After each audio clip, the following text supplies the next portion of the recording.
Good afternoon, WarHawks fans. Aaron Buttonhouse, play-by-play voice for the Wilmer WarHawks, here with the coach in our West Central Sanitation Weekly interview, and we got to kind of get this thing going along. You got a bus to catch. You guys got a game tonight. Yeah, we're taking off to Mason City here in a couple of minutes, so glad to fit this in before we go. Excited for the opportunity to go down there and play them. 3 big games this weekend, starting off with these guys, and then Granite City and the Loons to follow.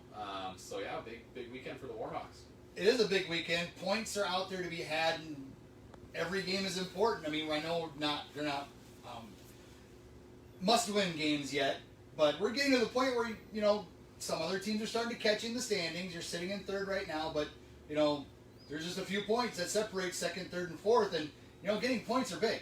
Yeah, points at any time of year are important. You know, at the end, you always talk about how important the points are in must-win games, but, you know, all the points count the same, whether they're in September, October, you know, you name the month, they all count the same. So we got to take care of business and get a couple of points. We owe these guys. You know, they swept us. They swept us last time we played them. Disappointing series for us there on the scoreboard, anyways. And so, you know, a lot of things to learn from and build off of. So hoping to come out and play a good game here tonight and get a couple points. You got something to build off of. You played last Saturday. You beat the Loons at home 6-1 in a game that was pretty good. I know you said this to me in between periods. There could have been more on the ice that you think they could have given, but still a 6-1 win, a good win, and a good game for the boys. Yeah, not too bad. You know, a win is a win, and you know, score 6 is not too bad. I would have liked to keep that one off the score sheet. You know, gave up a 4-on-4 goal. We've had a little trouble playing 4-on-4 this year, so that's something to clean up. But yeah, you know, we're happy to get a win. You know, any win in regulation is always great. But yeah, we feel like we definitely had more to give than what we gave, but you know, certainly gave enough, and yeah, you just look to improve every day. The injury bugs kind of hit you a little bit. We won't get into specifics with players and stuff like that, except for me to apologize to the fans. I missed on Tyler. I called Tyler Michalek going down with the injury, but it was actually Max Cohen, and he's home because he's done. He had a lower body injury, and he's out now. Yeah, unfortunately, he's done for the year. So hearts go out to Max. He's a great kid, great hockey player, and you know, he'll come back stronger than ever. And you know, it's possible to see him back here next year. He's just an 02, so he's got another year of junior eligibility. Obviously, he's a guy who was hoping to make the jump to the North American League. He's a quick, skilled forward with a ton of talent and upside. So you know, I just got to keep working, and you know, our hearts go out to him, like I said, and wish him the speediest recovery as possible, and you know, hope he comes back stronger than ever. Speaking of guys recovering from injury, you get a guy on your. We always said the rosters change, and you added a guy now who we know he hurt himself last year. He recovered from that injury, and he's back. Mike Sweetland's back. Yeah, Sweets is back, so that's a big, exciting step for us in the right direction. You know, he was one of our top scorers last year. I believe he was second in points per game by the end of it, behind Isaiah Thomas, and so he was huge for us all season last year. He is a guy that played center, who's good defensively, good on the penalty kill, good on the power play, can score goals, can make plays, and plays really hard. So we're thrilled to have him back.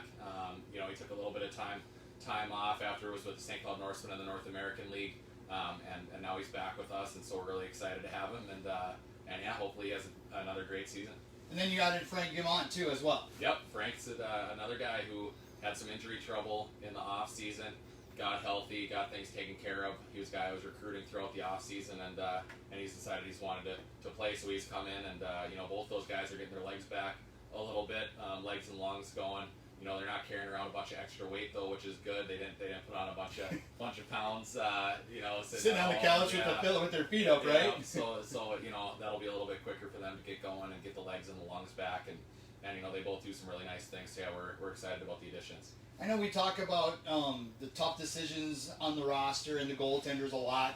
On a 3-game weekend, I know I don't like to talk to you a lot about this, but on a 3-game weekend, how much is it to just rotate them around? If you find somebody that's got a hot glove, keep them in there. I mean, how much does that kind of stuff, when you and Connor talk about it, really play into it? Which plays more? Rotating the guys, keeping them fresh, or hey, we got a guy that, you know, only give up 1 goal to Mason City. Let's see if we can ride him through. Yeah, it's hard to say. I can tell you that Cooper Olsen's playing tonight. So I got something out of him. Ole will have a good one for us tonight, and then we'll decide as we go here what happens tomorrow and on Saturday. You know, we haven't made any final decisions, so we're thinking about it and trying to make the best decision possible for the team and for the kids that are playing. And yeah, unfortunately, there is only one net because we have a bunch of good goalies. So, So yeah, it's one of those things where hopefully Olsen plays really well tonight, and then we'll have to make a decision for tomorrow. And like we said, 3 tough games. It all gets started with Mason City tonight, but the guys got to kind of keep their focus one game at a time, not worry about the 3 games. The big key for the weekend, obviously, in the locker room and on the bus ride down is, hey, one game at a time. Let's focus on Mason City tonight. Absolutely, 100%. Going down there, it's a tough place to play, and we got a long bus ride to sit there and think about, what we need to do to be ready. So yeah, absolutely cannot look past them at all. It would be crazy if we were to. We got 2 losses against them already, so we got to get in the win column against these guys, and tonight's a good time to do it. We are at home tomorrow night. 3 games this weekend, on the road against Mason City tonight. Home tomorrow night against Granite City, which should be a very good hockey game. There's I think some hurt feelings on both sides there, and that could be a lot of fun to watch tomorrow night. I know it's deer hunting weekend. I can take the weekend off. I'm going out deer hunting this weekend too, but I'm going to be there. You should be there too. Go to our website, WilmerWarHawks.com, to get your tickets for tomorrow night's hockey game. And you can always watch the guys on Hockey TV as well, as I do. I'll be watching them tonight and on Saturday night after I spend my time in the deer stand. So until next week, for the West Central Sanitation Weekly interview, we'll talk to you again, Coach, next week. Hopefully after 3 wins this weekend. That's right. All right. Don't forget, the game is tomorrow night.